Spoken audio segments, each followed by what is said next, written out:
আজকে আসলাম ইয়েতে নিমসোতে। ঘরের কতগুলো জিনিস দরকার ছিল সেগুলো কিনলাম, মানে টুকটাক টয়লেটের জন্য এই। আর কিছু কথা আপনাদের সাথে শেয়ার করব। রিসেন্টলি হচ্ছে আমার টিকটকে দুই একটা কমেন্ট আমি দেখলাম। আমি আমার লাইফে কখনো খারাপ কমেন্ট পাইনি। তো ঘরের কতগুলো মানে আমাদের ফ্ল্যাটের কতগুলো ভিডিও ছাড়াতে কতগুলো মানুষ আমাকে লিখতেছে যে আপনি কি এই ফ্ল্যাটের ভিডিও দিয়ে কি ভাইরাল হইতেছেন নাকি এই সেই। শুনেন ভাই, প্রথমত কথা হচ্ছে টিকটকটা আমার, হ্যাঁ, আপনার না। আমার যা মন চায় তা আমি আপলোড করব, আপনি আপনার টিকটক থেকে যা মন চায় তা আপলোড করেন, হ্যাঁ। এইটা হয়েছে ওনার কমেন্টের রিপ্লাই। আরেকটা মানুষ লিখছে কি যে ঘরে বাসা তো এসি নাই, ভাড়া একটু বেশি।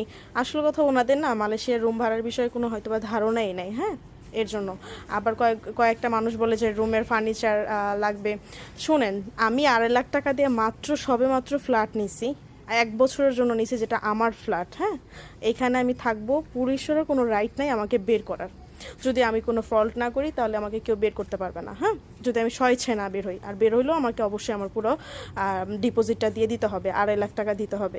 তো আমি যদি 2.5 লাখ টাকা দিয়ে একটা ফ্ল্যাট নিতে পারি, তাহলে বুঝেন আমি আপনাদের ঘরেও ফার্নিচার দিব।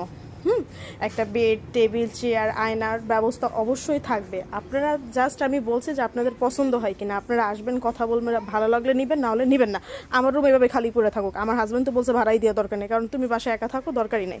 তারপরে আমি ভাবলাম যেহেতু এটা আমরা প্রবাসে আসছি, আমাদের নিজেদেরও কোনো একটা ভবিষ্যতের প্রয়োজন আছে, এর জন্য আমি নিজের থেকে বলছি যে আমি 1 অথবা 2টা রুম ভাড়া দিব। তো এটা হয়েছে আমার পার্সোনালি। আপনারা আসেন না, ফার্নিচার দেখবেন, আমি তো দিয়ে দিব রে ভাই। আমি যদি 2.5 লাখ টাকাতে ফ্ল্যাট নিতে পারি, আমি 50,000 টাকার ফার্নিচার আমি 2 রুমে দিয়ে দিতে পারবো না? এইসব মানে ধারণা আমাদের সাথে আইসা আমাদের টিকটক দেখলেও তো বুঝতে পারেন রে ভাই যে আমরা আসলে কোন পরিবেশ থেকে আমরা কীরকম কী করতেছি। একটা লোক লেখছে যে আপনি ভাইরাল ফ্ল্যাটের ভিডিও দিয়ে ভাইরাল হইতেছেন নাকি। শোনেন ভাই, যদি ভাইরাল হওয়ার ইচ্ছা থাকতো না, যখন কোভিড চলছিল, করোনা চলছিল, তখনই ভাইরাল হইতে পারতাম, বুঝছেন। তখন অনেক নাটকের চান্স পাইছি, লাইভ করার অফার পাইছি, আমরা করি নাই। আমাদের ফ্যামিলিটা অন্যরকম। আমার বাবা মা ফ্যামিলি সবাই শিক্ষিত, এগুলো পছন্দ করে না। আমাকে কেউ খারাপ কমেন্ট করলেও আমি ব্লগ দিয়ে দিই। আমি ফলোয়ারের চিন্তা করি না। ফলোয়ার দিয়ে কী করবো, টাকা দিয়ে কী করবো ভাই? আমার বাবা আছে, আমার স্বামী আছে, আমার দরকার কি? তো যাই হোক, যদি ভালো লাগে রুম, আমি বারবার বলছি, আমার তিতা কথা পরে হইছে মিঠা, হ্যাঁ। ডিপোজিটটা অবশ্যই দিতে হবে।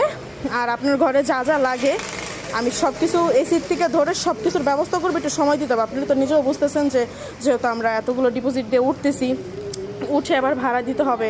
আপনাদের টয়লেটের একদম পুরো ব্রাশদানির থেকে সব কিছু রিস্ক আমরা নিছি। ব্রাশদানি ভাই কোনো জায়গায় এরকম দেয়ও না, আমরাই তো পাই নাই। ব্যারাস, পাপোশ, টোটালি যত যা লাগে, ব্যারাসদানি যা যা লাগে আমরা সব কিছু দিয়ে দিতেছি। আর আপনারা